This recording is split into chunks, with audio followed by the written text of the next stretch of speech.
এদিনত কিমান লিটাৰ পানী পান কৰিলে সুস্থ থাকিব কিডনী?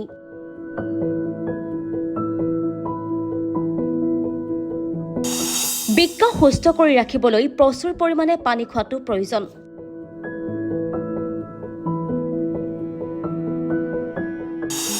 পানীৰ সহায়ত বৃক্কৰ কাৰ্যক্ষমতা উন্নত হয় আৰু শৰীৰত জমা হোৱা বিষাক্ত পদাৰ্থ আঁতৰি যায়।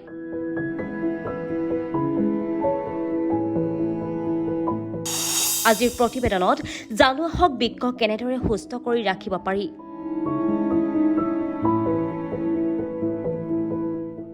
শৰীৰৰ অংগবোৰে সঠিকভাৱে কাম কৰিবলৈ খাদ্য আৰু পানীৰ প্ৰয়োজন। বিশেষকৈ বৃক্কৰ কাম কাজ উন্নত কৰিবলৈ উপযুক্ত পৰিমাণৰ পানীৰ অতিকৈ প্ৰয়োজন।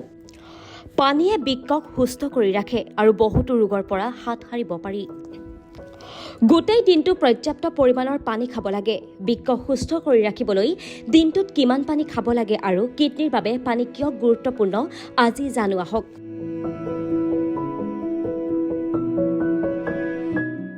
বৃক্কই সঠিকভাৱে কাম কৰিবলৈ পানীৰ প্ৰয়োজন হয়। যদি শৰীৰত পানীৰ অভাৱ হয় তেন্তে পানীৰ প্ৰয়োজনীয়তাৰ ক্ষেত্ৰত প্ৰথমে বৃক্ক আক্ৰান্ত হয়। ইয়াৰ বাবেই শৰীৰত বেয়া আৱৰ্জনা জমা হ'বলৈ ধৰে, যিয়ে বৃক্কৰ ক্ষতি কৰে। পানী কমকৈ খালে কিডনীত পাথৰ হোৱাৰ সম্ভাৱনা বৃদ্ধি পায়। ইয়াৰ উপৰিও প্ৰস্ৰাৱ নলীৰ সংক্ৰমণ আৰু বৃক্ক বিকল হ'বও পাৰে।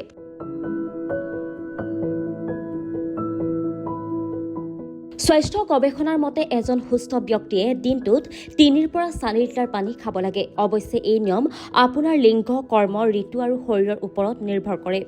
বৃক্ক সুস্থ কৰি ৰাখিবলৈ দিনটোত কমেও 8 পৰা 10 গিলাচ পানী খাব লাগে।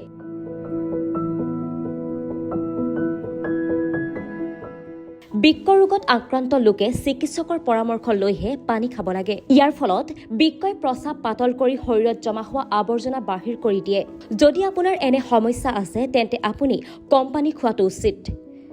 যদি আপোনাৰ বৃক্ক সম্পৰ্কীয় কোনো সমস্যা আছে তেন্তে চিকিৎসকৰ পৰামৰ্শ লোৱাৰ পাছতহে পানী সেৱন কৰিব লাগে।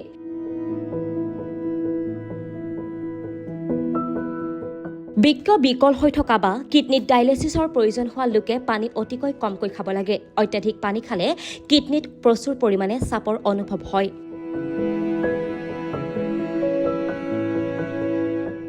News desk report, times media 24।